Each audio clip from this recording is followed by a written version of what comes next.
بھارتی ایجنسی پاکستان کے خلاف پھر سے سرگرم ہے۔ آصف زرداری الطاف حسین کے ساتھ رابطے میں ہیں۔ پاکستان کے ایک سینئر تجزیہ کار کے انکشافات۔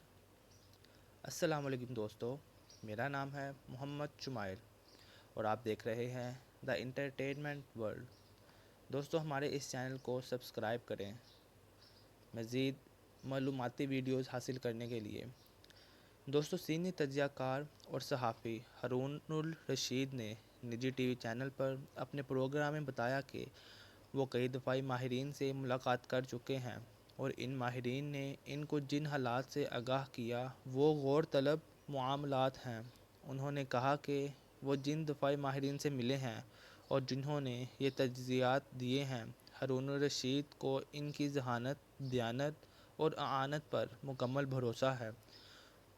انہوں نے کہا کہ ماہرین کا خیال ہے کہ بھارتی خفیہ ایجنسی را ویسے تو ہر وقت پاکستان کے خلاف برسر پیکار ہے اور ہمیشہ کسی نہ کسی سازش میں ملوث رہتی ہے، مگر موجودہ صورتحال میں را پاکستان میں شر انگیزی پھیلانے کے لیے کراچی کو نشانہ بنا سکتی ہے۔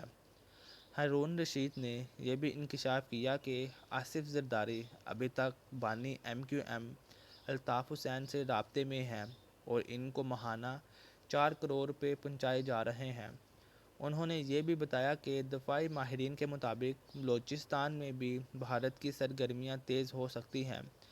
دوسری جانب کرتارپور راہداری کی دوسری جانب بھارت میں کوئی ہلچل نوٹ کی گئی ہے، جس کے بعد بھارت کو خبردار کر دیا گیا ہے۔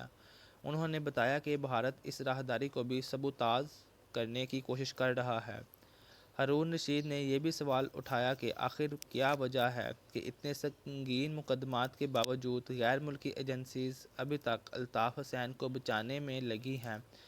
انہوں نے یہ بھی انکشاف کیا کہ حکومت میں موجود MQM کے لوگوں میں سے بھی کچھ ابھی تک بانیوں MQM سے رابطے میں ہیں۔